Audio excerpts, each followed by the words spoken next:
Current affair जो आपके लिए हम लेके आते हैं। आज जो आपका जो पॉइंट्स हैं वो 30 मई से लेकर 5 जून तक का आपका जो डाटा है, कंटेंट है, उसको हम पढ़ेंगे, समझेंगे, सीखेंगे। तो समझते हैं फर्स्ट पॉइंट आपके सामने क्या दिया हुआ। तो कहा कि जो पीएम आपके मोदी जी हैं, जैसा कि आपको पता है कि जो आपके पीएम है बहुत ज़्यादा न्यूज़ में होता है, कभी कुछ कहीं कहीं कुछ बनाते हैं, एंड मैक्सिमम अपने स्टेट में ही उन्होंने चीज़ों को डेवलप किया। ऐसा हम वैसे मान सकते हो, लेकिन ऐसा आप कह नहीं सकते हो। पूरे ही इंडिया को डेवलप करते हैं वो, और सभी चीज़ों को बढ़ाते हैं। पीएम है, प्रेसिडेंट है, सभी के लिए। बट गुजरात में आपको ज़्यादा डेवलपमेंट देखने को मिल रहा है जब से आपके जो पीएम है मोदी जी बने हैं। तो बहुत सारी चीज़ें यहाँ पर डेवलप हुई हैं, और पीछे जब सीएम थे तो बहुत सारी चीज़ें उन्होंने बनाई थी। तो यहाँ पे एक पॉइंट गुजरात का आपको दिया हुआ है। देखो यहाँ पे कहा कि जो आपके पीएम हैं तो उन्होंने एक, आप कह सकते हैं, नैनो यूरिया भी पीछे न्यूज़ में था। एंड नैनो यूरिया जैसा कि पता है आपको, इफ़को ने डिज़ाइन किया, उसको इफ़को ने बनाया। इफ़को का नाम यहाँ पर दिया है। देखो, इफ़को बहुत बड़ी संस्था है, बहुत बड़ी एक गवर्नमेंट कंपनी है। इसका नाम यहाँ पर दिया Indian farmers fertiliser cooperative limited, आपका जो इफ़को का नाम है, जिसने कि आपका नैनो यूरिया को बनाया। जैसा आप जानते हैं कि किसान जो होते थे वो पहले के टाइम पे जो यूरिया है वो यूज़ करते हैं, जिसमें कि बहुत सारे वो एक जो बैग्स लेके आते हैं, बैग्स में छोटे छोटे दाने होते थे उस टाइम पे, उसको बहुत ज़्यादा खेतों में यूज़ किया जाता है। बट अभी के टाइम पे क्या है, उसको एक लिक्विड की फॉर्म में कन्वर्ट किया गया है। एंड जो इफ़को है उन्होंने ऐसा काम किया है, दुनिया में शायद वो पहली बार ऐसा कर रहे हैं वो, तो बहुत बड़ी बात है इनका जो आपका। तो ये जो आपका प्लांट है नैनो यूरिया जो बनाया जाएगा इंडिया में, कहाँ पे बनाया जाएगा, वो गांधीनगर गुजरात में इसको बनाया जाएगा। तो यहाँ पे इसका प्लांट स्थापित किया गया। कैपेसिटी कितनी होगी प्लांट की वो दिया है। देखो यहाँ पे 500 ml की बोटल्स बनाएगा वो आपका जो प्लांट। कितनी बोतलें बना सकता है वो, 1.5 लाख बोटल्स को प्रोड्यूस कर सकता है। बहुत बड़ी कैपेसिटी यहाँ पे होगी उस प्लांट की जो कि यहाँ पे बनाया गया है। तो यहाँ पे देखो कुछ और भी पॉइंट दिए हैं। IFFCO nano urea is the only nano fertiliser approved by government and included in the fertiliser control order. कहा कि जो आपका नैनो यूरिया है जो अकेला ऐसा जो फर्टिलाइजर है जो लिक्विड फॉर्म में है, बाकी कोई भी गवर्नमेंट की साइड से परमिट नहीं है। तो नैनो यूरिया का जो प्लांट है कहाँ बना है, वो आपको गुजरात में बना है। एंड किसने बनाया है, देखो इफ़को ने ये सब चीज़ें डिज़ाइन की है। एंड उद्घाटन किसने किया है, इनॉग्रेशन किसने किया है, पीएम मोदी जी ने किया है। तो यही पॉइंट है। आगे फटाफट से हम बढ़ जाएं। नेक्स्ट पॉइंट आपके सामने है, तेलंगाना से जुड़ा हुआ कुछ पॉइंट आपके सामने यहाँ पे दिया हुआ है। तेलंगाना ने एक आपका जो प्रोजेक्ट स्टार्ट किया है, तो उस प्रोजेक्ट में है क्या क्या चीज़ें हैं, क्या बातें हैं। तो कहा सिंगल पिक कॉटन को बढ़ावा देंगे। सिंगल पिक कॉटन का मीन्स है कि कॉटन जब प्रोड्यूस होता है तो उस जब पेड़ पौधे बड़े होते हैं तो कॉटन के पौधे बहुत ज़्यादा हाइट तक ना बढ़े हों, एक लिमिटेड हाइट तक बढ़े हों, जिससे कि उसको कटिंग में आसानी हो जाए। तो सिंगल पिक कॉटन है उसको बढ़ावा दे रही है कौन, तेलंगाना गवर्नमेंट उनको बढ़ावा दे रही है, ताकि जब उत्पादन होगा उसके बाद उसको काटा जाए, कटिंग की जाएगी तो आसानी होगी एंड प्रोडक्शन आसान हो जाएगा, उसको पहुँचाना आसान हो जाएगा। तो ये पॉइंट है यहाँ पे कि भाई सिंगल पिक कॉटन जो है, कौन सा कॉटन है, एक हाइट तक आपका जो पेड़ पौधे बड़े हो उस पे ही क्या हो, आपका जो फसल है वो आपकी आ जाए। तो यहाँ पे तो कितना एकड़ में उसको उत्पादन किया जा रहा है, 50,000 एकड़ में उसका प्रोडक्शन किया जा रहा है, उसको बढ़ावा दिया जा रहा है। कौन सी गवर्नमेंट है, तेलंगाना स्टेट गवर्नमेंट है जो कि आपका उसको प्रमोट कर रही है, उसको आगे बढ़ा रही है। And as a pilot project आपका जो उसको आगे बढ़ाया जा रहा है। पायलट प्रोजेक्ट का मीन्स होता है बहुत ज़्यादा फोकस दिया जाएगा, बहुत ज़्यादा उस पर काम किया जाएगा, चीज़ों पर बहुत ध्यान से उसको आगे बढ़ाएंगे। तो समझते एक दो पॉइंट और यहाँ पे दिए हैं। सिंगल पिक कॉटन को थोड़ा सा यहाँ पे देखो बताया समझाया। Cotton varieties that flower at one time and boll bursting happens at the same time. कहा कि जो आपका फ्लावर आता है उसी समय पे क्या होता है, जो बॉल्स हैं वो बस्ट हो जाती हैं कुछ ही टाइम में, बहुत ज़्यादा टाइम नहीं लगता उसको, तो आपका उत्पादन आसानी से कम टाइम में हो जाता है। फटाफट से आगे बढ़े, उसके बाद आपके थोड़ा सा आगे बढ़ाते हैं पॉइंट को। तो नेक्स्ट पॉइंट आपके सामने है, और पॉइंट जो है वो आपका कॉमन एक मुद्दा है, जो कॉमन एक पोर्टल है उसको बनाया गया है। तो कॉमन पोर्टल किस चीज़ से जुड़ा हुआ है, तो यहाँ पे कहा कि उस साइट का नाम है, उस पोर्टल का नाम है क्या, जन समर्थ नाम से उसको नाम दिया गया है। तो समझते हैं क्या है इसमें, कौन से पॉइंट यहाँ पे दिए हैं। तो कहा PM Narendra Modi will launch credit linked portal Jan Samarth for delivery of various schemes. कहा कि देखो आपके यहाँ भी पीएम मोदी जी हैं, तो उन्होंने आपका ये चीज़ों को बनाया है, आगे बढ़ाया है। तो जैसा मैं पीछे कह चुका हूँ आपको कि पीएम मोदी जी ने बहुत सारी चीज़ों को आगे बढ़ाया। पीएम होते हैं या प्रेसिडेंट होते हैं या किसी स्टेट के गवर्नर होते हैं, तो वही जो भी नई चीज़ बनती है वही सामने आते हैं, वही इनॉग्रेशन करते हैं। तो पीएम मोदी ने क्या किया है, तो यहाँ पे एक प्रोजेक्ट है, आप कह सकते हो कि उसमें क्या होगा, क्रेडिट आपका जो होता है, मनी जो आपका होता है वो क्रेडिट लिंक्ड प्रोजेक्ट है। बहुत सारे बैंक्स आपको पैसा दे सकते हैं। तो यहाँ पे उसको नाम क्या दिया है, जन समर्थ के नाम से उसको नाम दिया है। तो समझते हैं इसमें और भी आगे पॉइंट क्या दिए हैं। तो एम क्या है, मकसद क्या है, जो आपका जो स्कीम है उसका मकसद क्या है। यहाँ पे। तो कहा कि मकसद ये है improve the ease of living for the common man, आम आदमी के लिए जीवन जीना आसान हो जाए। ईज का मीन्स होता है आसान हो जाना, जीवन जीना आसान आम आदमी के लिए कैसे होगा, देखो यहाँ पे काफी आगे कुछ पॉइंट दिए हुए हैं। तो कहा initially the new portal will launch with the 15 credit link government initiatives. कहा कि स्टार्टिंग में जो होगा 15 आपके ऐसे प्रोजेक्ट रहेंगे गवर्नमेंट के जो कि आपके जुड़े हुए रहेंगे, गवर्नमेंट की स्कीम्स रहेंगी, तो वो आपस में कनेक्टेड रहेंगी जिससे कि आसानी से आप तक फंड्स पहुंच पाए। और आप तक फंड्स पहुंचेगा तो क्या होगा कि आप कुछ बिजनेस बनाओगे, कुछ आप कोई नई कंपनी नई फैक्ट्री बनाओगे, तो उसमें क्या हुआ, जॉब्स भी आप दोगे सबको, तो जॉब्स भी बनेगी मार्केट में, साथ में आपका इकोनॉमी मजबूत होगी। तो यदि पैसा आपके पास पहुंचेगा, तो पैसा आपके पास पहुंचना चाहिए। एक दो पॉइंट यहाँ पे नीचे दिया आपके सामने। तो कहा कि देखो 2018 के आसपास क्या हुआ था, एक साइट गवर्नमेंट ने स्टार्ट की थी psbzones59minutes.com। तो आपका ये आपका साइट थी, उसको उसी से जोड़ के चीज़ों को आगे बढ़ाया जा, कि मीन्स 59 मिनट्स में आपको जो पैसा है वो आपके अकाउंट में आ जाएगा। आप सोचिए 1 घंटे में आपके अकाउंट में पैसा आ जाएगा, तो क्या होगा, आप एक दिन में कंपनी बना डालोगे, और एक दिन में कंपनी आपकी बन गई। तो आप सोचिए कि यदि इतना फास्ट सिस्टम होगा तो बहुत सारी कंपनियां फैक्ट्री बनेंगी और जॉब्स भी बढ़ेंगी मार्केट में। तो यही आपका जो क्रेडिट का सिस्टम है उसको एक कई सारे आपके जो स्कीम्स हैं उनको कनेक्ट किया जाता है, एंड जिससे क्या आपका जो फंड्स हैं, जो पैसा है, ज़्यादा से ज़्यादा वो कॉमन मैन तक पहुंच पाए। फटाफट से आगे बढ़ाते हैं, नेक्स्ट पॉइंट आपके सामने। तो नेक्स्ट पॉइंट जो आपके सामने है, पीएम किसान आपका जो बीमा स्कीम है, पीएम किसान आपकी जो स्कीम है बहुत फेमस है इंडिया में, तो उससे जुड़ा पॉइंट है। और इसका भी जो आपका देखो, इसका भी जो स्टार्टिंग है या उद्घाटन है आपका पीएम मोदी जी ने ही किया है। तो समझते हैं पॉइंट में है क्या यहाँ पे बातें। तो कहा PM Modi to deliver the 11th instalment of PM Kisan benefit. कहा कि जो पीएम मोदी जी हैं उन्होंने आपका जो इंस्टॉलमेंट है 11वें नंबर की इंस्टॉलमेंट है वो किसानों को दी है। अब देखो उसमें क्या है, कितना पैसा दिया है, कौन कौन सी बातें यहाँ पे कही हैं, वो सब बातें आपको यहाँ पे दी हुई हैं। तो कहा कि देखो यहाँ पे prime minister Narendra Modi will distribute the 11th instalment of cash benefits total ₹21,000 crore. कितना पैसा दिया गया भाई, 21,000 करोड़ के आसपास का अमाउंट दिया है, जो कि बहुत बड़ी अमाउंट है। आप सोचिए 21,000 करोड़ रुपए कोई छोटी अमाउंट नहीं होती है, बहुत बड़ी अमाउंट होती है। तो कहा कि इससे कितने किसानों को फायदा होगा, 10 मिलियन आपके फार्मर्स से उनको फायदा होने की उम्मीद है। 10 मिलियन, आप कह सकते हो 1 मिलियन में कितना होता है, 10 की पावर 6 होती है। यदि आपको पता, थोड़ा बहुत मैथ शायद आपको आता होगा, 1 मिलियन में कितना होता है, 10 की पावर 6 होती है। यदि आप मल्टीप्लाई करेंगे तो 10 इंटू 10 की पावर 6 कितना होगा, 10 की पावर 7 होगा, और 10 की पावर 7 क्या होता है, CR हो जाता है। आप सोचिए कितने किसानों को फायदा होगा, 1 करोड़ किसानों को फायदा होने वाला है यहाँ से, इस स्कीम से, इस पैसे से। तो बहुत बड़ी बात है, बहुत अच्छी बात है। आपके देश की जो पॉपुलेशन है कितनी है, 136 CR के आसपास है, उसमें से आपके 1 CR के आसपास किसानों को फायदा हो जाए, तो आप सोचिए बहुत बड़ी बात होगी अपने आप में। तो कहाँ कहाँ के जो किसान हैं उनको फायदा होगा, शिमला है, हिमाचल प्रदेश आपको पता है, ये सब आपके जो क्षेत्र के किसान हैं वहाँ पे आपके जो फार्मर्स उनको बेनिफिट होने की उम्मीद है। साथ में आपका जो और भी कुछ आपकी यहाँ पे 16 स्कीम्स के आसपास है, उनको तहत भी आपको जो किसानों को फायदा पहुँचाया जा रहा है। आगे थोड़ा सा बढ़ाते हैं, देखो एक छोटा सा स्कीम का नाम यहाँ पे और दिया है, गरीब कल्याण आपका जो सम्मेलन है, वो भी यहाँ पे उसकी थोड़ी सी बात हो रही है कि जो भी आपके ऐसे फैमिली है जिनके पास पैसा नहीं है, फंड्स नहीं है, किसान है, उनको कुछ आगे फायदा पहुंचाना चाहिए। गवर्नमेंट पूरा प्लानिंग में है, बहुत बार उन्होंने पीछे भी ऐसे चीजें की हैं। थोड़ा सा आगे बढ़ा दें फटाफट से आपके सामने।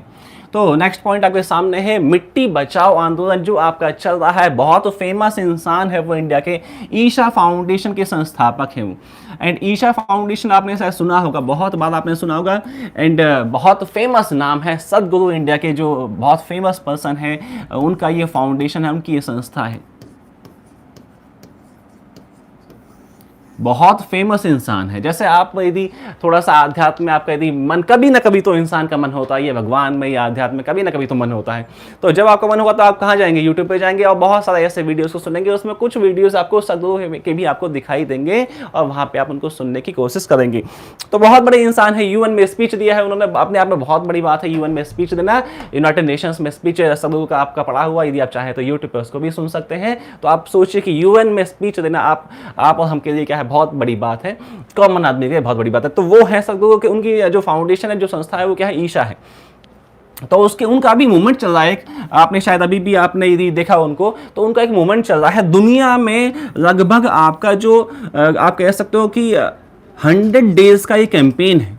100 दिनों का ये कैंपेन है जिसमें 30,000 किलोमीटर के आसपास का डिस्टेंस वो तय करेंगे आपके 100 दिनों में। और काफ़ी सारे देशों में 20-30 कंट्रीज में से वो आपका तय कर रहे हैं बाइक के माध्यम से, मोटरसाइकिल के माध्यम से वो आपका यूज़ कर रहे हैं उसको। और आप सोचिए कि उनका एज भी 60-65 के आसपास तो होगा, और मोटरसाइकिल इतना चलाना आप सोचिए अपने आप में बहुत बड़ी मेहनत की बात है, अपने आप में मोटिवेशन की बात है। आप देखोगे उसको या हम देखेंगे तो हमने अपने आप में मोटिवेट होता है कि भाई इतने एज में जाके इतना आपका बाइसिकलिंग, आपका साइकिलिंग करना तो अपने आप में बहुत मेहनत है, बहुत ज़्यादा उनकी एक मोटिवेशन दिखाता है। तो उनकी एक संस्था है ईशा, उसके साथ गवर्नमेंट ने, कौन से स्टेट की गवर्नमेंट है, गुजरात की गवर्नमेंट है। जैसा मैं पीछे कह चुका हूँ कि पीएम मोदी जी से जब हम बात करते हैं तो थोड़ा सा आप ऐसा मान सकते हैं कि गुजरात में काफ़ी डेवलपमेंट देखने को आपको दिखाई दिया है जब से आपके पीएम मोदी, क्योंकि वो उनका नेटिव स्थान है, तो आप मान सकते हैं थोड़ा सा। बाकी पूरे इंडिया को ही उन्होंने बहुत अच्छा बनाया, बहुत अच्छा डेवलप किया है, लेकिन आपको थोड़ा सा प्रोडक्ट जब भी आप न्यूज़ में सुनोगे तो गुजरात में काफ़ी आपको चीज़ें दिखाई देंगी होती हुई। तो कहा कि गुजरात में आपका क्या किया है, एक जो ईशा फाउंडेशन है उन्होंने टाई अप किया है किसके साथ, गुजरात जो स्टेट गवर्नमेंट, किस मुद्दे पे किया है, जो मिट्टी है आपकी उसको बचाया जाएगा, सॉयल कंजर्वेशन किया जाएगा। आपको एक बात में एक फैक्ट बताऊँ आपको थोड़ा सा, कि आने वाले समय में क्या होगा कि ऐसा मानना है साइंटिस्टों का कि आपका जो उत्पादन है दुनिया का वो 40% कम हो जाएगा, 40% से कम हो जाएगा आपका जो प्रोडक्शन है। आप सोचिए कि उत्पादन आपकी दुनिया का प्रोडक्शन कितना कम हो जाएगा, 40% से कम होने वाला है। साथ में आप सोचिए जो आपकी दुनिया की पॉपुलेशन है वो 700 करोड़ अभी के आसपास में है, और ये बढ़ के आपका आने वाले 50 सालों में पहुंच जाएगी 900 CR के आसपास। आप सोचिए कि पॉपुलेशन तो बढ़ जाएगी बट उत्पादन आपका प्रोडक्शन क्या है, कम हो जाएगा, 40% से कम हो जाएगा जितना आज के टाइम पे उत्पादन हो रहा है। क्यों? क्योंकि जो मिट्टी है आपकी, सॉइल है, वो क्या हो रही है, अनफर्टाइल हो रही है, अनुपजाऊ हो रही है। कैसे? आप जानते ही हो, आप बहुत सारे पेस्टिसाइड्स एंड फर्टिलाइजर्स हैं जो केमिकल्स का यूज़ होता है, तो आपकी जो ज़मीन है वो थोड़ा सा उसमें दिक्कतें आ सकती हैं, आने की संभावनाएं होती हैं।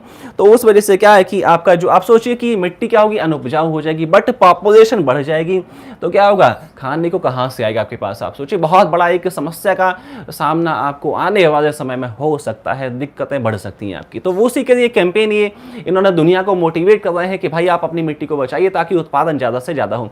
तो टाइप क्या, एमओयू का मीन्स क्या होता है, मेमोरेंडम ऑफ अंडरस्टैंडिंग। आप हिंदी में कह सकते हैं समझौता।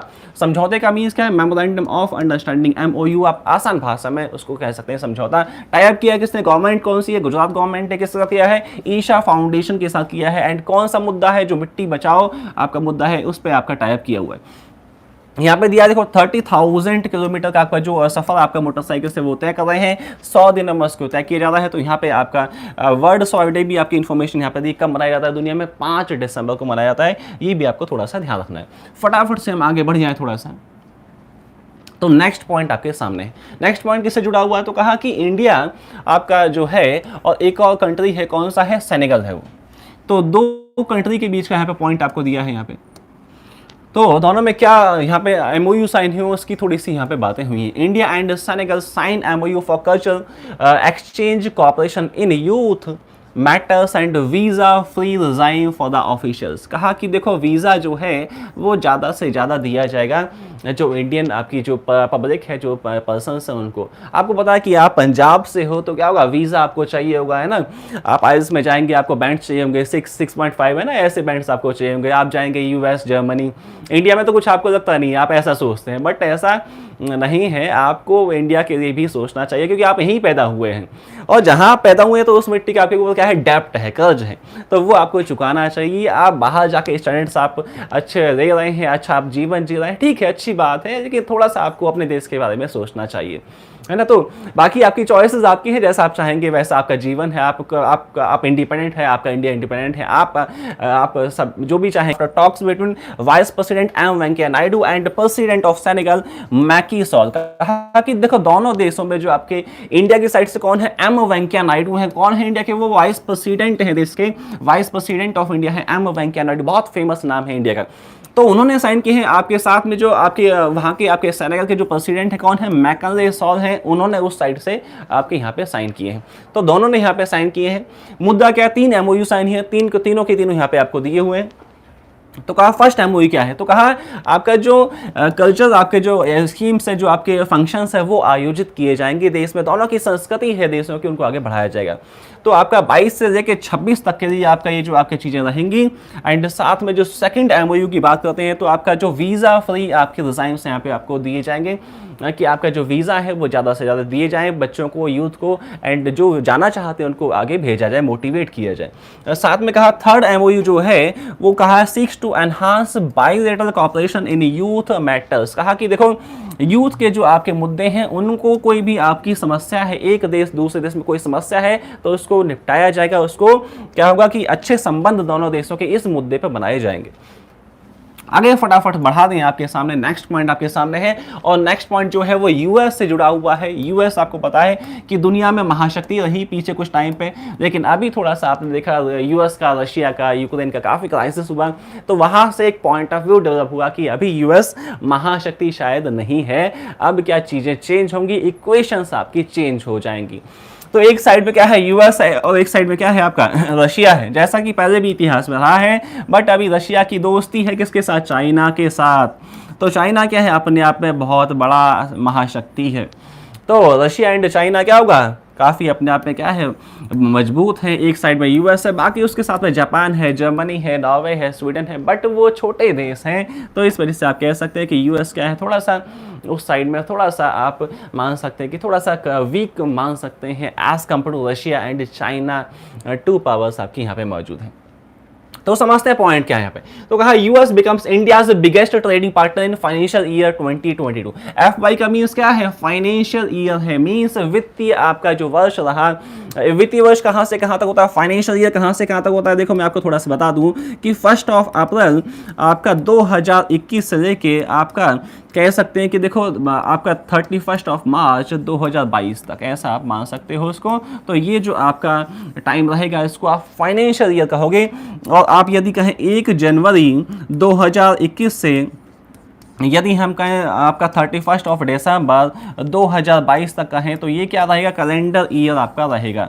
तो ये आपका फाइनेंशियल ईयर है, ये आपको ध्यान में रखना कि फाइनेंशियल ईयर होता क्या है और कैलेंडर ईयर होता क्या है। ये आपका कैलेंडर ईयर है, तो दोनों में डिफरेंस आपको पता होना चाहिए। 1 जन से स्टार्ट है तो कैलेंडर ईयर है, यदि 1 अप्रैल से स्टार्ट है तो क्या है, फाइनेंशियल ईयर है आपका। आगे समझते हैं पॉइंट क्या है। तो कहा कि यूएस के साथ हमने सबसे ज्यादा बिजनेस किया है, एक्सपोर्ट इंपोर्ट किया है, कितना किया वो भी यहाँ पे डाटा आपको दिया है, 119.42 बिलियन यूएसडी। जैसा मैंने आपको पीछे कहा कि मिलियन में कितनी होती है, 10 की पावर 6 होती है। आप मुझे बताओ फटाफट से बिलियन में कितनी 10 की पावर होंगी, फटाफट से देखते हैं। 10 की पावर, मैं ही आपको थोड़ा सा इन्फॉर्मेशन देता हूँ, 10 की पावर 9 यदि आपकी होती है तो बिलियन कहा जाएगा, 10 की पावर 6 होंगी तो मिलियन कहा जाएगा। 119.42 बिलियन यूएसडी। ये क्या है, साइन यूएसडी का है, हमको बचपन से पता है, हमने बचपन से सुना है। आप सोचिए कि बहुत बड़ा बिजनेस व्यापार रहा यूएस के साथ, और नंबर 1 पे रहा ट्रेड पार्टनर वो इंडिया का। और पीछे जो था थोड़ा सा कम था, देखो पीछे के भी यहाँ पे कुछ पॉइंट यहाँ पे दिए हैं, और चाइना का भी पॉइंट दिया। चाइना के साथ हमने जो बिजनेस व्यापार किया है, कितना किया है, 115.42 115.42 बिलियन यूएसडी का हमने जो आपका इंपोर्ट एक्सपोर्ट किया है चाइना के साथ। तो यहाँ पे देखो पीछे कुछ इन्फॉर्मेशन आपको दिया हुआ है कि 2020 से 21 में हमने आपका जो यूएस के साथ कितना किया था, देखो 80.51 बिलियन यूएसडी का किया था, जो कि बढ़ के कितना पहुंच गया है, 119.42 बिलियन यूएसडी। आपका एक साल में ही जो इंपोर्ट एक्सपोर्ट है काफी आपका बढ़ गया। यूएस के साथ में जो बिजनेस व्यापार है वो हमारा इंक्रीज हो गया as compare to China. China के साथ जो हमने इंपोर्ट एक्सपोर्ट किया है वो सेकंड नंबर पे है, और फर्स्ट पे क्या है, यूएस है। हर एक पॉइंट को ऐसा समझेंगे कि पानी की तरह कि क्या हुआ, क्यों हुआ, कैसे हुआ, क्या होना चाहिए था। मैं थोड़ा एस्पेक्ट्स भी बताऊंगा कि क्या होना चाहिए था, क्या नहीं होना चाहिए था। थोड़ा बहुत मेरा जो पॉइंट ऑफ व्यू मैं आपको समझाऊंगा। बढ़ाते हैं आगे, नेक्स्ट पॉइंट पर पहुंचते हैं आगे क्या है। तो कहा नेक्स्ट पॉइंट क्या है आपके सामने, तो कहा कि कुवैत से जुड़ा एक पॉइंट आपको यहाँ पे दिया हुआ है। कुवैत से जुड़ा क्या पॉइंट है, समझते हैं क्या आपके सामने यहाँ पे इंफॉर्मेशन आपको दिया हुआ है। तो कहा कुवैत आपका जो है, Kuwait to build world's largest petroleum research centre. कहा दुनिया का सबसे बड़ा R&D सेंटर बनाएंगे, रिसर्च सेंटर बनाएंगे। कौन बनाएगा, कुवैत का जो गवर्नमेंट है वो बनाएगी। आपको पता है जितना भी ईरान है, इराक है, कुवैत है या सऊदी है, तो वहाँ से क्या होता है, जो आपका कच्चा तेल है बहुत ज़्यादा दुनिया में भेजा जाता है, उसका एक्सपोर्ट बहुत होता है। तो आपका जो ये सब देश है, इनका जो इकोनॉमी है वो किस पे है, कच्चे तेल पे, क्रूड ऑयल पे आपका बेस्ड है। तो आपको ये पता है कि जब आपका जो इकोनॉमी है, जो देश देश है जिस पर बेस्ड है, जहाँ से पैसा आता है, तो उस पर तो आप ध्यान दोगे ही ना। यदि हमारे पास पैसा, मानो कि जैसा आपको दिखाई दे रहा कि मानो बच्चों से हमारे पास जो IBT है या कोई भी कोचिंग है, तो वहाँ से एडमिशन से पैसा आता है, तो वो कोचिंग किस पे ध्यान देगा? बच्चों के एडमिशन पे ज़्यादा से ज़्यादा सिलेक्शन होने चाहिए, कहीं एग्जाम्स में उनके नाम आने चाहिए, तो बच्चे भी आगे एडमिशन्स बढ़ेंगे। तो वैसे ही जो भी चीज़ों से आपको पैसा आता है उस पर आप ध्यान दोगे। पैसा ही क्या है? भगवान नहीं है। आप मान सकते हो कि पैसा भगवान है, बट आज के टाइम पे देखो भगवान तो है, लेकिन भगवान पैसा कभी हो नहीं सकता। पैसा आसान भाषा में मान सकते हो कि पैसा भगवान नहीं है, लेकिन भगवान से कम नहीं है। ये पूरी स्टेटमेंट है, ऐसा आप सोच सकते हो कि पैसा भगवान नहीं है लेकिन भगवान से कम भी नहीं है। तो वहीं मैंने थोड़ा सा आगे बढ़ाता हूँ पॉइंट को। कुवैत जो है आपका, जो ये सब चीज़ें हैं उसको आगे बढ़ा रहा है, क्योंकि पैसा वहाँ से उनका इकोनॉमी बहुत अच्छा वहाँ पे आता है। तो कहा कि Kuwait is planning to build the world's largest petroleum research centre by the end of the year 2022। 2022 के एंड तक आपका जो दुनिया का सबसे बड़ा R&D सेंटर है इसको बनाया जाएगा, जो कि कच्चे तेल पे आपका वहाँ पे R&D करेंगे। The research center will have 28 laboratories and built in Al Ahmadi south of Kuwait city। जो आपके कुवैत सिटी के आपके जो साउथ में आपके 28 लैब्स बनाई जाएंगी वहाँ पे, जिसमें कि वहाँ पे चीज़ें डेवलप की जाएंगी। बहुत अच्छा वहाँ पे काम किया जाएगा इन चीज़ों पे। तो यही पॉइंट है, बाकी कुछ आप नीचे मैं थोड़ा सा दे देता हूँ आपको। Kuwait is a country which is highly dependent on oil revenue. जैसे मैंने पीछे कहा, कच्चे तेल पर बहुत ज़्यादा डिपेंड करती है उस देश की इकोनॉमी, चाहे वो सऊदी है चाहे आगे जितने भी देश हैं। आगे फटाफट से बढ़िया है आपके सामने। तो कहा कि फॉर्ब्स की एक मैगजीन, आपको पता है फॉर्ब्स है, टाइम्स है, ये सब फेमस मैगजीन है, तो फॉर्ब्स से जुड़ा एक यहाँ पे पॉइंट आपको दिया हुआ है। तो यहाँ पे कहा कि मैगजीन में क्या हुआ, तो यहाँ पे एक उनका एडिशन आया है, 7th एडिशन आया है। एक जो उनकी लिस्ट है उस लिस्ट का नाम क्या है? 30 अंडर 30 एशिया लिस्ट, ये लिस्ट का नाम है। तो इसमें जो टॉप पर रहा है वो इंडिया रहा है। India has top the list. India का जो आपके जो डाटा है, इंडिया के जो पर्सन्स है उनकी संख्या यहाँ पे ज़्यादा है, ये 61 के आसपास। देखो यहाँ पे आपके जो पर्सन्स हैं इंडिया के, वो यहाँ पे आपके इस लिस्ट में आए हैं। और चाइना के जो पर्सन्स है कितने हैं? देखो 50 के आसपास आपको यहाँ पे दिखाए, 28 के आसपास है। चाइना के काफ़ी कम यहाँ पे आपको दिखाई दे रहे हैं। सेकंड पे आपका सिंगापुर है 34 पर्सन्स के साथ। लिस्ट क्या है थोड़ा मैं समझा दूँ आपको कि देखो फॉर्ब्स की लिस्ट है, 7वां एडिशन है, एंड 30 अंडर 30 मीन्स क्या है? 30 साल से कम एज के जो अचीवर्स हैं उनके यहाँ पे नाम दिए हुए हैं। 30 साल से कम एज के अचीवर्स, जो कोई अपने सेक्टर में खास काम किया हो, चाहे वो आपका मैं कहूँ आपसे क्या है, स्पोर्ट्स हो सकता है, बिजनेस हो सकता है, कुछ भी हो सकता है जहाँ पे उन्होंने काम किया है, बट 30 से कम एज उनकी है। हमारी क्या हुई 30 से ज़्यादा हुई, तो हमारा नाम उसमें नहीं आ सकता है। तो मेरा 32 के आसपास एज हो गया। मैं आपको अपनी एज भी बता रहा हूँ, देखो कोई बताता नहीं है, किसी से पूछना मत। तो कहा कि आगे थोड़ा सा बढ़ा दूं मैं आपको, तो यहाँ पे इंडिया ने टॉप किया है। क्या आपका लिस्ट का नाम क्या है? 30 अंडर 30 एशिया की आपकी लिस्ट है, पूरे आपके दुनिया की नहीं है, एशिया कॉन्टिनेंट की बस लिस्ट है। किसकी? कंपनी कौन सी, संस्था कौन सी? फॉर्ब्स की लिस्ट आई है अभी। तो इंडिया ने टॉप किया है। कितने पर्सन से? इंडिया के 61% से। आपको इतना ध्यान में रखना है। फटाफट से आगे बढ़ा दें आपके लिए। तो कहा कि अब जो आपका पॉइंट है वो यूनिसेफ से जुड़ा हुआ पॉइंट है। यूनिसेफ आपको बहुत फेमस है। यूएन की जितनी भी संस्थाएं हैं, जितने भी पार्ट हैं, चाहे वो यूनेस्को है, चाहे वो यूनिसेफ है, चाहे वो और भी जितनी भी संस्थाएं, यूएन का पार्ट है। और यूएन बहुत बड़ा दुनिया में डेवलपमेंट का काम करती है, शांति बनाने का काम भी करती है। जैसे मैंने कहा सदगुरु ने यूएन में स्पीच दिया, तो यूएन के अंदर बहुत सारी संस्थाएं हैं, यूनिसेफ, यूनेस्को आपको सुनते हैं। तो बांग्लादेश से जुड़ा यहाँ पे कुछ पॉइंट आपको यहाँ पे दिखाई दे रहा है। Bangladesh top recipient of Covid vaccine under UNICEF Covax. UNICEF का एक स्कीम चलता है, उसका नाम क्या है? कोवैक्स नाम है। उसमें क्या किया, तो कहा जो बांग्लादेश है आपका, वो आपका टॉप पे रहा कि उनको बहुत ज़्यादा वैक्सीन दिया गया यूनिसेफ के साइड से कोविड का। एंड इस जो आपका स्कीम है इसका नाम क्या है? कोवैक्स। इस स्कीम का नाम है जो यूनिसेफ छोटे देशों को या जिनके पास मनी नहीं है, वैक्सीन नहीं है, उनको वैक्सीन पहुंचाती है। ये यूनिसेफ का स्कीम है, एक प्रोजेक्ट है जिसका नाम क्या है? कोवैक्स है। तो सबसे ज़्यादा वैक्सीन किसको दिया गया? बांग्लादेश को दिया गया। उससे कुछ पॉइंट यहाँ पे जोड़ के दिया हुआ है। Bangladesh becomes the top recipient of COVID-19 vaccine doses with the delivery over 190 million doses। कितना डोज आया है बांग्लादेश में? 190 मिलियन USD आया। 190 मिलियन आपकी जो डोज हैं वो आई हैं। जैसा मैं समझा चुका हूँ कि जहाँ पे मिलियन आएगा वहाँ पे कितनी है? 10 की पावर 6 है, ये आपका मिलियन होता है। वैसे तो मैथ्स आपको नहीं पढ़ा रहा हूँ मैं, बट आपको थोड़ा सा इन्फॉर्मेशन दे रहा हूँ, ये बेसिक बातें आपको पता होना चाहिए। 10 की पावर 9 आती है तो क्या है? वो आपका बिलियन आपका हो जाएगा। तो ये आपको पता होना चाहिए, क्योंकि मिलियन आपका मिलियन बहुत ज़्यादा यूज होगा करंट अफेयर्स आप जब पढ़ेंगे तो। समझते हैं आगे पॉइंट क्या दिया है। Covax is a global initiative which is led by कोalition for epidemic preparedness innovation. कहा कि देखो कि जो पैंडेमिक होती है उससे कैसे निपटा जाए, कोविड आया तो उससे कैसे निपटा जाए। तो आपका यूनिसेफ आपका जो है वो आपका वैक्सीन दे रहा है देशों को, वही आपका जो स्कीम का नाम है वो क्या है, ग्लोबल इनिशिएटिव आपका ये जो स्कीम है जिसका नाम है कोवैक्स। तो आगे समझते हैं कि under the Covax programme more than 62% of the doses has been delivered to Bangladesh. तो बांग्लादेश को जो डोज दी जानी थी उसमें से 62% डोज दे चुके हैं इस स्कीम में अभी तक। वो कौन, यूनिसेफ दे चुके हैं। थोड़ा सा फटाफट से आगे बढ़ते हैं। नेक्स्ट पॉइंट आपके सामने है राजेश गेरा। समझते पॉइंट क्या है। तो कहा कि देखो यहाँ पे एक अपॉइंटमेंट आपके सामने दिया हुआ है। जैसा कि आपको पता है अपॉइंटमेंट्स में एग्जाम में आते हैं। अपॉइंटमेंट्स हैं चाहे वो अवार्ड्स हैं चाहे वो ऑबिचुरी हैं, जितनी भी ऐसी चीज़ें हैं, एमओयूज हैं, वो सब एग्जाम में आपको पूछेगा। तो यहाँ पे एक अपॉइंटमेंट है, बहुत बड़ा अपॉइंटमेंट। नेशनल इंफॉर्मेटिक्स सेंटर जो है उसमें नया कोई अपॉइंटमेंट हुआ है, उसके नए डीजी बन गए हैं, डायरेक्टर जनरल बन गए हैं। कौन बन गए हैं, वो आपके राजेश गेरा बन गए हैं। तो ये आपको ध्यान रखना है कि नेशनल इंफॉर्मेटिक्स सेंटर के नए आपके जो अध्यक्ष हैं, नए आपके जो डीजी हैं, वो आपके कौन बन गए हैं, आपके राजेश गेरा बन गए हैं। ये बस इतना काफी आपको, बाकी उनके बारे में इंफॉर्मेशन है कि उन्होंने पीछे कौन कौन सी बातें की है, कौन कौन से अचीवमेंट्स की हैं, कहां कहां से पढ़ाई की है। तो ये एग्जाम में कभी पूछता नहीं है। वो आते हैं फटाफट से आगे। सचिन से जुड़ा एक पॉइंट आपको यहाँ पे दिया है और अगेन यहाँ पे थोड़ा सा यूनिसेफ से जुड़ा एक पॉइंट आपको देखो दिया हुआ है। तो समझते हैं क्या पॉइंट है आपके सामने। तो कहा Sachin Tendulkar to continues as UNICEF goodwill ambassador for 20th year. का जो सचिन है वो यूनिसेफ से जुड़े हुए हैं, काफ़ी टाइम से जुड़े हुए हैं, 20 सालों से जुड़े हुए हैं। एंड वो क्या है कि आगे भी जुड़े रहेंगे।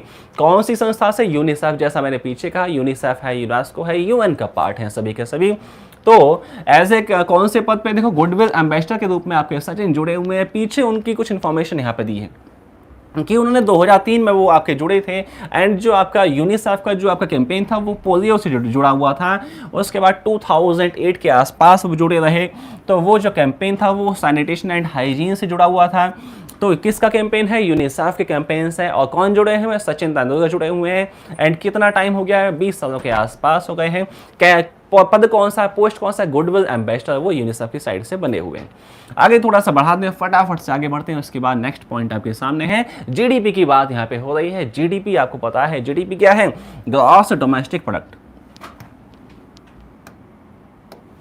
तो जैसा कि मैं बहुत बार आपको समझा चुका हूं, आप सुनते भी हैं, शायद आपने पढ़ा भी होगा, एक टॉपिक है नेशनल इनकम। वहां पे आप जीडीपी की बातें करते हैं तो वहाँ पे जीडीपी से जुड़ी बहुत सारी आपको टर्म्स वहाँ पे दिखाई देती हैं। आपको जीडीपी है, जीएनपी है, एनडीपी है, एनएलपी है, ये सब आपको वहाँ पे दिखाई देता है। जीडीपी एट एफसी है, जीडीपी एट एमपी है, एनडीपी एट एफसी है, एनडीपी एट एमपी है। ऐसे बहुत सारे 8 के आसपास टर्म्स यहाँ पे बन जाते हैं। तो कहा जीडीपी होती क्या है, सिंपल मैं आपको आसान भाषा में ये समझा दूँ, थोड़ा सा मोटा मोटा ये समझा दूँ, एग्जैक्ट ना कि मैं मोटा मोटा समझा दूँ। कहा कि जो भी आपके देश में डोमेस्टिकली 1 ईयर में, 1 साल में इनकम होती है उसको आप जीडीपी कह देते हो। 1 ईयर में विद इन बाउंड्री, जो आपकी फिजिकल बाउंड्री है उसमें एक साल में आपके देश ने कितना पैसा कमाया उसको आप जीडीपी कहते हो। अब आपके मन में एक प्रश्न आएगा कि भाई जब ये पैसा है, जीडीपी क्या है, पैसा है मीन्स 50 रुपये कमाए या 100 रुपये कमाए या 500 कमाए, तो यहाँ पे ये परसेंटेज का मीनिंग क्या है, 8.2%, 8.5% का मीनिंग क्या है। तो इसका मीनिंग ये है कि लास्ट ईयर आपने 100 रुपये कमाए थे तो नेक्स्ट ईयर आप 108 रुपये 20 पैसे कमाने की उम्मीद में रहेंगे। तो 8.2 का मीन्स आपका यहाँ पे ये होता है कि लास्ट ईयर से कितना ज़्यादा हम कमाएंगे नेक्स्ट ईयर, वो होता है परसेंटेज। तो ये भी आपको ध्यान रखना कि परसेंटेज का मीनिंग क्या है। परसेंटेज का मीनिंग क्या है, कितना ज़्यादा हम कमाएंगे प्रीवियस ईयर के ज़्यादा रेस्पेक्ट में, हम कितना ज़्यादा कमाएंगे। लास्ट ईयर हमने 100 रुपये कमाए तो नेक्स्ट ईयर हमारी कमाने की जो उम्मीद है कितना है, 108 रुपये 20 पैसे से लेके 108 रुपये 50 पैसे तक हमारी कमाने की उम्मीद है। वही दिया 8.2% से 8.5% तक इंडिया की जीडीपी रह सकती है नेक्स्ट फाइनेंशियल ईयर में। किसने ऐसा डाटा इशू किया, तो यहाँ पे जो एसबीआई है, SBI state bank of India, उनका ऐसा डाटा आपके सामने है। फटाफट से आगे बढ़े, थोड़ा सा नेक्स्ट पॉइंट आपके सामने है। तो कहा नेक्स्ट पॉइंट में आपके सामने क्या पॉइंट दिया हुआ है, तो समझते हैं क्या पॉइंट आपके सामने यहाँ पे है। तो सेबी से जुड़ा एक पॉइंट यहाँ पे दिया। सेबी आपको पता है बहुत फेमस संस्थान है इंडिया का, securities and exchange board of India. यहाँ पे शायद नाम नहीं दिया होगा तो आपको ध्यान रखना है, securities and exchange board of India. Headquarter Mumbai में है, ये भी आपको ध्यान रखना है। हेडक्वार्टर कहाँ पे है, मुंबई में है। और सेबी बहुत बड़ा संस्थान है, क्यों? क्योंकि जितना भी कैपिटल मार्केट है उसका सबका हेड है आपका सेबी, कैपिटल मार्केट का हेड है। कैपिटल मार्केट रेगुलेटर आपका जो है इंडिया में वो सेबी है। मनी मार्केट का जो हेड है वो कौन है, आरबीआई है। ये आपको थोड़ा सा पॉइंट आपको ध्यान रखने पड़ते समय कि जो कैपिटल मार्केट का हेड है वो कौन है, सेबी है। कैपिटल मार्केट क्या होती है, तो जितना भी शेयर्स है, बॉन्ड्स है, आईपीओ है, एफपीओ, ये सब आपका जो है वो सब क्या है, कैपिटल मार्केट का हिस्सा है। यदि 1 ईयर से ज़्यादा का डॉक्यूमेंट इशू किया गया है, इशू आपका जो मैच्योरिटी डेट है वो मैच्योरिटी टाइम 1 ईयर से ज़्यादा है, तो आप कहेंगे वो कैपिटल मार्केट का हिस्सा बन जाती हैं चीज़ें।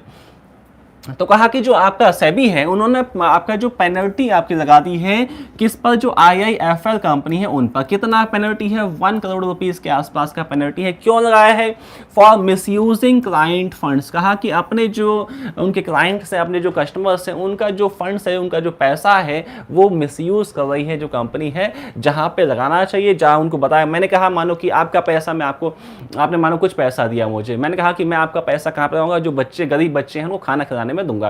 लेकिन मैंने क्या किया, उस पैसे से अपना मानूंगा कि यहाँ पे नया यूट्यूब चैनल बना दिया, उसमें क्या किया कि मानो एडवर्ड लगा दिया, यहाँ पे ये मैंने आपको नया एलईडी, ऐसा कुछ मैंने पैसा मिसयूज कर दिया। तो वो क्या है, स्कैम। जैसे आपने बाबा का ढाबा स्कैम देखा था, याद होगा आपको शायद, बाबा का ढाबा स्कैम।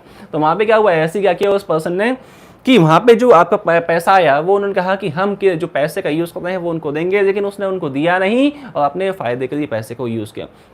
तो ऐसे बहुत सारे स्कैम्स चलते हैं, लेकिन आप पहचान नहीं पाते हैं, आप समझ नहीं पाते हैं। आप 10 रुपये 100 रुपये ऐसे वहाँ पे देते हैं, लेकिन जो आपका 10 रुपये है, 100 रुपये है, आप सोचिए कोई यूट्यूब चैनल है उसके मानो कि 1 लाख उस पर व्यूज़ आ रहे हैं, सब उसके कितने व्यू आए, 1 लाख व्यू आए। देखो मैं आपको सुनाता हूँ, समझाता हूँ स्कैम कैसे होता है, और आप चाहें तो आप भी कर सकते हैं स्कैम, लेकिन करना मत, नहीं तो फंस गए तो फिर क्या होगा, पनिशमेंट आपको हो जाएगी। सपोज क्या, देखो 1 लाख वहाँ पे आपके व्यूज़ आ रहे हैं एक वीडियो पे। अब कहा कि 1 लाख व्यूज आपके वीडियो पे आए, अब क्या हुआ कि आपका, उसने कहा कि हम इनको पैसा देंगे, ये बूढ़े आपके इंसान हैं, इनको हम पैसा देंगे, आप इनके पास मकान नहीं है, इनके पास समस्याएं हैं, तो आप 1-1 रुपया या 10 रुपये, 100 रुपये, 50 रुपये, जो भी आपसे बन पड़े आप दें हमें। कितने व्यूज आ रहे हैं, 1 लाख व्यूज आ रहे हैं। अब आप सोचिए कि 10, मानो कि कम से कम आप 1 रुपया भी आप देंगे तो उसके पास कितना पैसा पहुंच गया, 1 लाख रुपये उसके पास पहुंच गए। यदि आप 10 रुपये के हिसाब से दे रहे हैं तो 1 लाख व्यूज का कितना होगा, 10 लाख रुपये उसके पास पहुंच गए। आप सोचिए कि 10 लाख रुपये एक वीडियो के माध्यम से आपने उसको दे दिए, उसमें से कितना पैसा देगा उस आदमी को, वो कितना देगा, 50,000 देगा या 1 लाख देगा मैक्सिमम, ज़्यादा से ज़्यादा। बाकी पैसा क्या खुद खा जाएगा वो। यही क्या है, स्कैम है कि जहाँ पे पैसा पहुँचा था वहाँ पे पैसा पहुँचा नहीं, जिसके लिए पैसा था उसके लिए पैसा पहुँचा नहीं, दूसरे के लिए पैसा पहुँच गया, आपको पता ही नहीं। आप सोचेंगे हमने तो 10 रुपीज़ दिया, बस 50 रुपये दिए, 20 रुपये दिए, बट वहाँ जाके बहुत बड़ी अमाउंट बन जाती है। यही क्या है, ऐसे बहुत सारे स्कैम चलते हैं, ध्यान से रहना, सावधान रहना। 10 रुपये 20 रुपये किसी को मत देना यूट्यूब पे मांगे तो।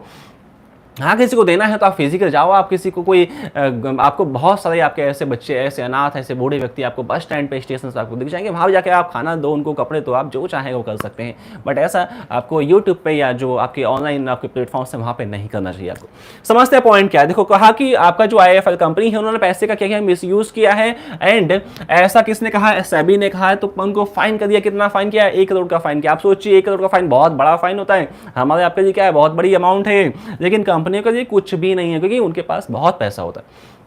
फटाफट से आगे बढ़ते हैं, नेक्स्ट पॉइंट पर आप पहुंचते हैं। तो एक और अपॉइंटमेंट आपको यहाँ पे दिया हुआ है, तो यहाँ पे कुछ अपॉइंटमेंट आपको यहाँ पे एसबीआई के जो पहले आपके जो ऑफिसर थे उनसे जुड़ा एक पॉइंट आपको दिया है। कहा फॉर्मर एसबीआई एग्जीक्यूटिव, पहले जो आपके एसबीआई एग्जीक्यूटिव रहे हैं नटराजन सुंदर, वो आपके बन गए हैं, क्या बन गए हैं, सीईओ बन गए हैं। किसके सीईओ बन गए हैं, NARCL जो आपकी कंपनी है, संस्था है, उसके सीईओ बन गए हैं। तो ये जो आपका जो संस्था है वो किससे जुड़ी संस्था है, देखो यहाँ पे दिया हुआ है कि जो ये कंपनी है वो कैसी कंपनी, ARC कंपनी है। ARC कंपनी क्या होती है, एसेट रिकंस्ट्रक्शन कंपनी। मींस ऐसी कंपनियां जो बैंक का जो NPA होता है वो कम करने की कोशिश करती है। मानो कि आपने बैंक से कोई पैसा लिया है और वो आपने वापस नहीं किया, तो क्या हुआ, वो कंपनी जो ARC कंपनी है वो बीच में आ जाएगी एंड आपसे आके बातचीत करेगी, आपको समझाएगी और कुछ प्रयास करेगी कि आप बैंक का पैसा वापस दें। तो यही क्या है, ARC कंपनियां होती हैं। तो ये क्या है, जो आपका NARCL है वो क्या है, ARC कंपनी है। तो वो उसके आपके सीईओ कौन बने हैं, नए नटराजन सुंदर बने हैं। इतना काफ़ी है, बहुत बड़ा यहाँ पे पॉइंट है नहीं, ना ही बहुत बड़ी संस्था है ये। तो फटाफट से आगे बढ़ते हैं, उसके बाद नेक्स्ट पॉइंट पे आते हैं आपके सामने। तो कहा कि तमिलनाडु गवर्नमेंट से एक जुड़ा एक पॉइंट आपको यहाँ पे दिया हुआ है। क्या दिया है तो समझते हैं, आपके सामने पॉइंट है क्या वो।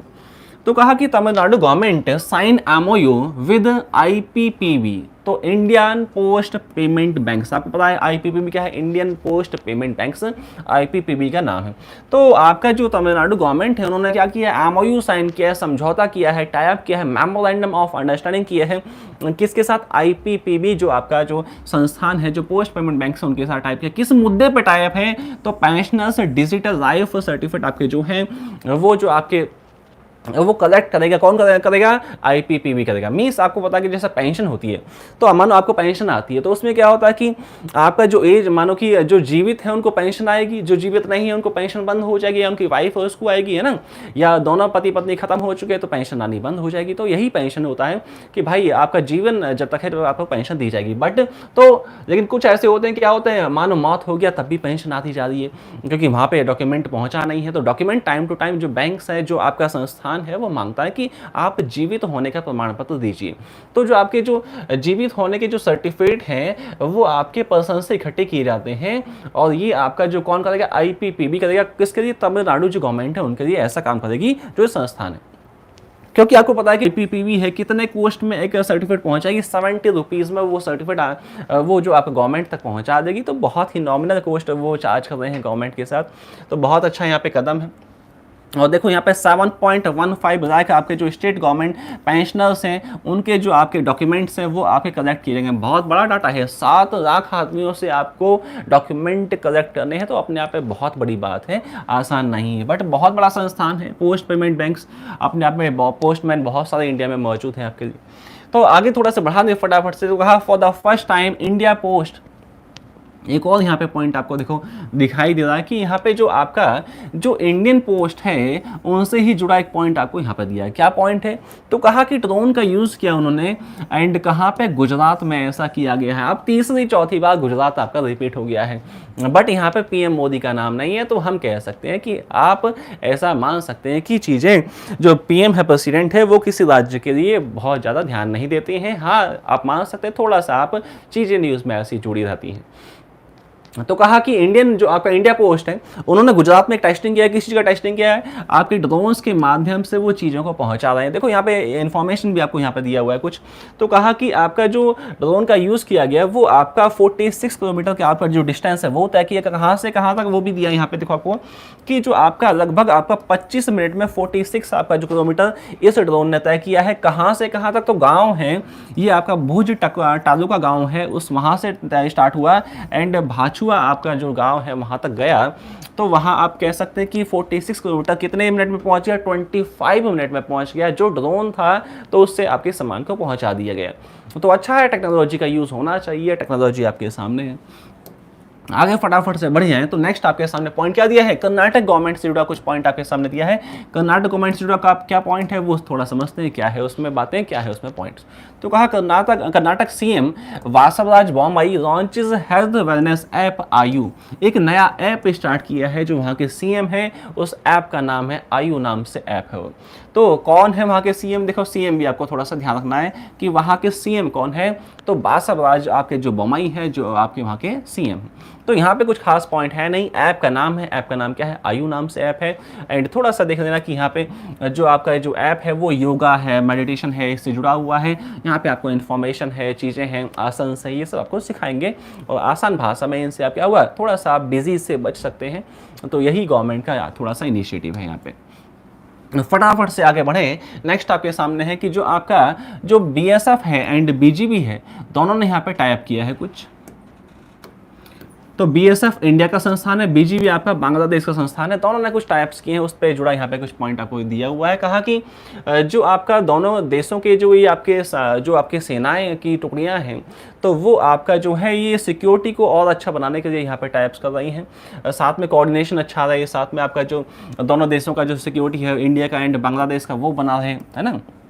साथ में आप कह सकते हैं कि यहाँ पे आपका जो ऐसी चीज़ें हैं जो मानो स्मगलिंग है, साथ में ड्रग्स है, नशा है, ये सब चीज़ें आपकी जो आपकी ना पहुँच पाएँ, वो सिक्योरिटी अच्छा रहे दोनों देशों का। तो उस मुद्दे पर यहाँ पे टाइप किए हैं दोनों ही देशों की जो आपकी सेनाओं की जो टुकड़ियाँ हैं, जो आपके संस्थान हैं, उन्होंने टाइप किए।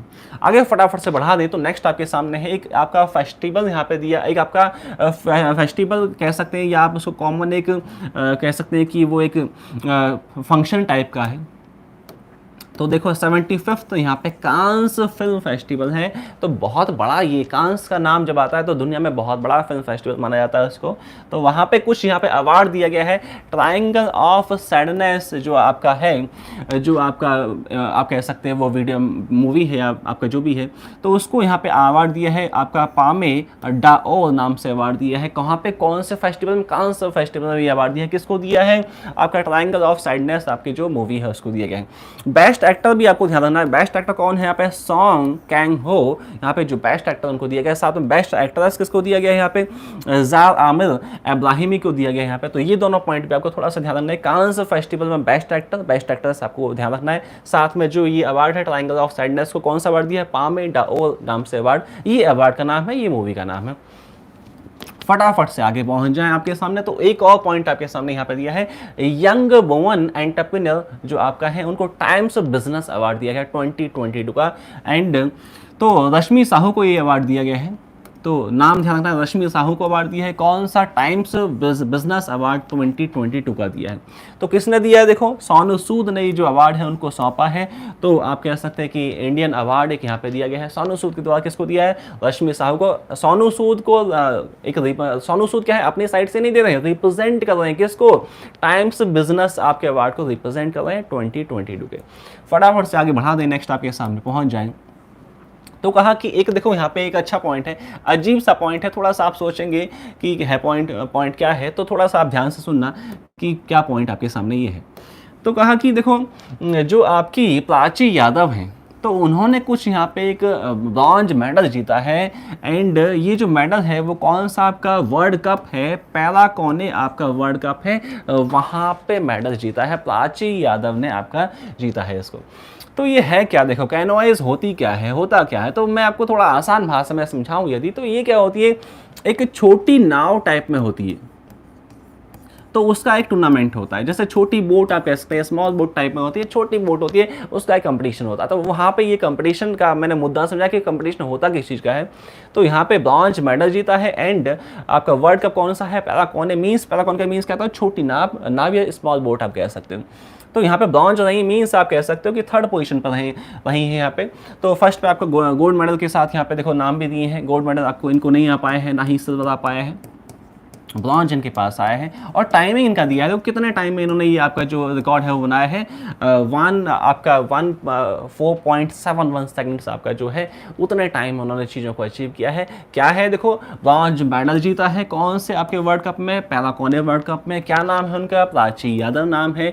एंड क्या चीज़ का टूर्नामेंट था, ये एक छोटी बोट होती है, स्मॉल बोट होती है, उसका कॉम्पिटिशन था। फटाफट से आगे बढ़ जाए आपके सामने। तो आते हैं नेक्स्ट पॉइंट पर हम, और नेक्स्ट पॉइंट आपका दिया है आपका लियोनेल मेसी, आपको बहुत फेमस दुनिया के नाम, उनसे जुड़ा एक पॉइंट यहाँ पे आपको दिया है। समझते हैं क्या किया है इस बार, क्या किया उन्होंने। तो मेसी ने क्या किया, अपनी टीम को जिता दिया, अर्जेंटीना जीत गई है एंड इटली जो है डिफीट हो गई है। कौन सा टूर्नामेंट है, ला फिनालिसिमा, ये टूर्नामेंट का नाम है, जिसमें कि वो आपका कौन जीता है, अर्जेंटीना की टीम जीती है, इटली डिफीट हो गया है। और अर्जेंटीना की साइड से जो खेलते हैं वो मेसी हैं। तो यही आपका है।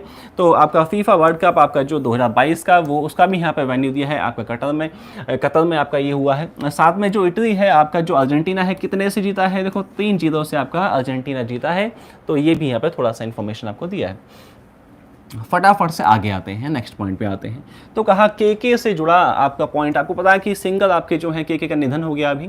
तो बहुत फेमस इंडिया में रहे हैं वो, और बहुत दुख हुआ इंडियन जितना भी हम सब फैंस हैं उनके। तो कहा कि देखो केके का निधन हो गया। एंड आपके 53 आपकी जो एज में उनका निधन हो गया। साथ में क्या थे, वो सिंगर थे, कॉन्सर्ट कर रहे थे आपके कोलकाता में। तो उस टाइम पे उनका आपका डेथ हो जाता है, हार्ट अटैक से डेथ हुआ, ऐसा जो डॉक्टर्स का अनुमान है, डॉक्टर्स ने जो रिपोर्ट दिया है। तो ये थोड़ा सा आपको बाकी यहाँ पे दिया है कि कौन कौन सी भाषाओं में गाने गाए हैं, मराठी है, तेलुगु है, कन्नड़ है, हिंदी है, बंगाली है ना, ये सब तमिल है, इन भाषाओं में उन्होंने कॉन्सर्ट्स किए हैं, सॉन्ग्स गाए हैं, बहुत फेमस रहे हैं वो इंडिया में। फटाफट से आगे बढ़िया, एक डे आपको दिया है, वर्ल्ड नो टोबैको डे यहाँ पे आपको दिया गया है। तो नो टोबैको का मीन्स क्या है, टोबैको नहीं खाना चाहिए आपको। टोबैको डे मत कह देना इसको, नो टोबैको डे है, मीन्स टोबैको आपको नहीं यूज़ करना चाहिए। बट आप तो बहुत आप तो देखते हो कि इंडिया में या आप कहें कि साउथ एशिया पूरे में ही बहुत ज़्यादा टोबैको का यूज़ होता है। आप जाएंगे यदि यूपी में भी काफ़ी ज़्यादा, वैसे तो पूरे इंडिया में ही यूज़ होता है, यूपी है, बिहार है, पंजाब है, सब जगह ही यूज़ होता है टोबैको। तो बट यूज़ नहीं होना चाहिए, नुकसानदायक है, उससे आपको कैंसर होने की संभावना रहेगा, निकोटिन उसमें पाया जाएगा, तो उससे थोड़ा सा आपको दिक्कत रहेगी। आपका जो हेल्थ है वो स्वास्थ्य, कोई भी नशा तो नुकसानदायक ही होता है, उसको तो ना ही करना बेहतर होता है। और जो टोबैको है वो क्या है, उससे कैंसर होने की संभावना। कैंसर हो गया, आप सोचिए कि आपका फैमिली है, जो परिवार है वो कहाँ जाएगा यदि आपको दिक्कत हो जाती। तो आप सोचिए कि माता पिता हैं, जो भाई बहन है, जो पत्नी है, बच्चे हैं, उनका क्या होगा। तो आप अपने जीवन को बचाइए और अपने जो आस पड़ोस के जो आपके जो भी मानो कोई ऐसे जानकारी कि आपका दोस्त है कोई, या आपको कोई चाचा है, मामा है, तो उनसे भी कहिए कि आप मत खाइए इसको, आप कुछ अच्छा खाइए ना। नेचर ने बहुत सारी चीज़ें बनाई हैं खाने की, तो आप टोबैको या शराब ही थोड़ी पियेंगे, है ना, नशा ही थोड़ी करेंगे, कुछ अच्छा खा देंगे आप जीवन में।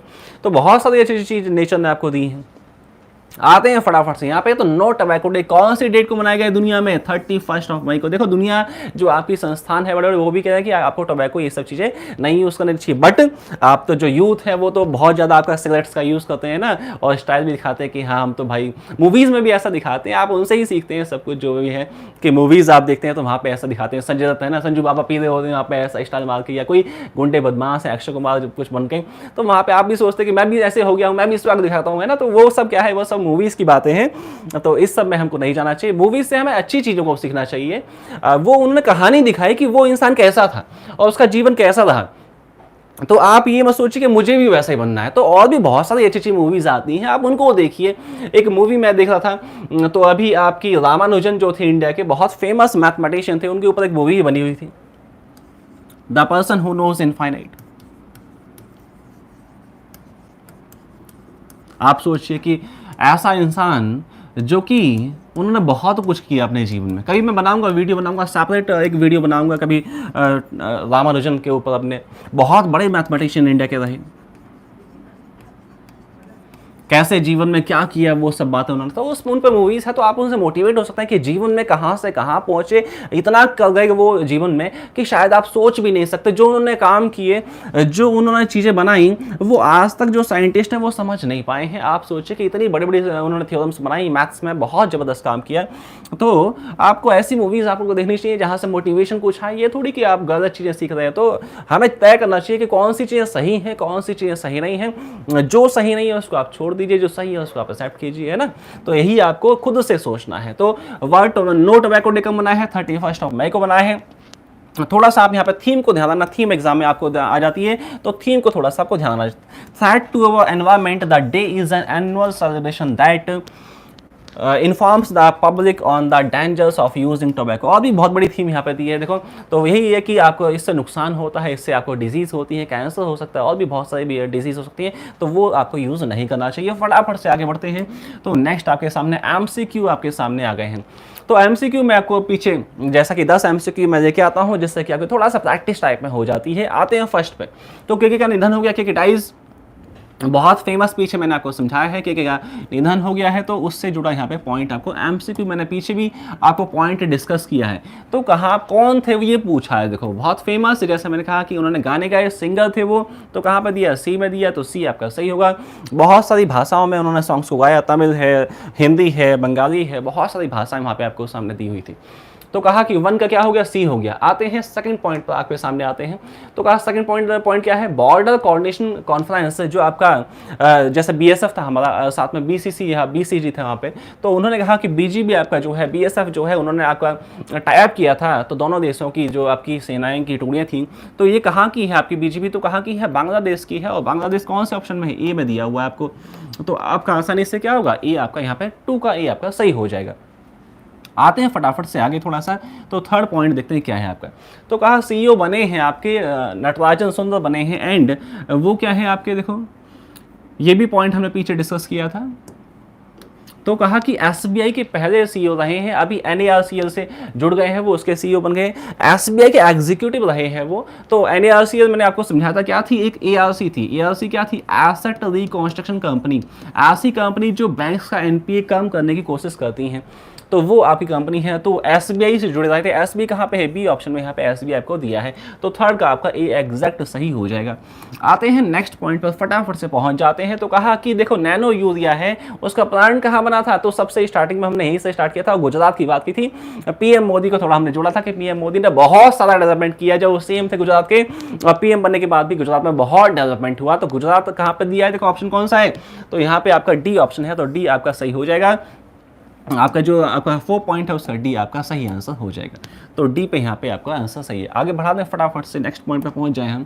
तो नेक्स्ट पॉइंट आपके सामने क्या दिया है, देखो कि जो आपका कौन सा स्टेट गवर्नमेंट है जिन्होंने आपका टाइप किया है, आईपीपीबी आपका जो संस्थान है उनके साथ टाइप किया है, ताकि वो जो आपके जो सर्टिफिकेट है उसको पहुँचा सके। तो यहाँ पे देखो, यहाँ पे थोड़ा सा यहाँ पे टाइपिंग मिस्टेक है। तो यहाँ पे कोई भी आपका जो पॉइंट है उसमें तेलंगाना नहीं है, तेलंगाना यहाँ पे पॉइंट है। तो यहाँ का 5 का जो होगा तेलंगाना सही होगा। थोड़ा सा यहाँ पे टाइपिंग मिस्टेक हो गई है ना।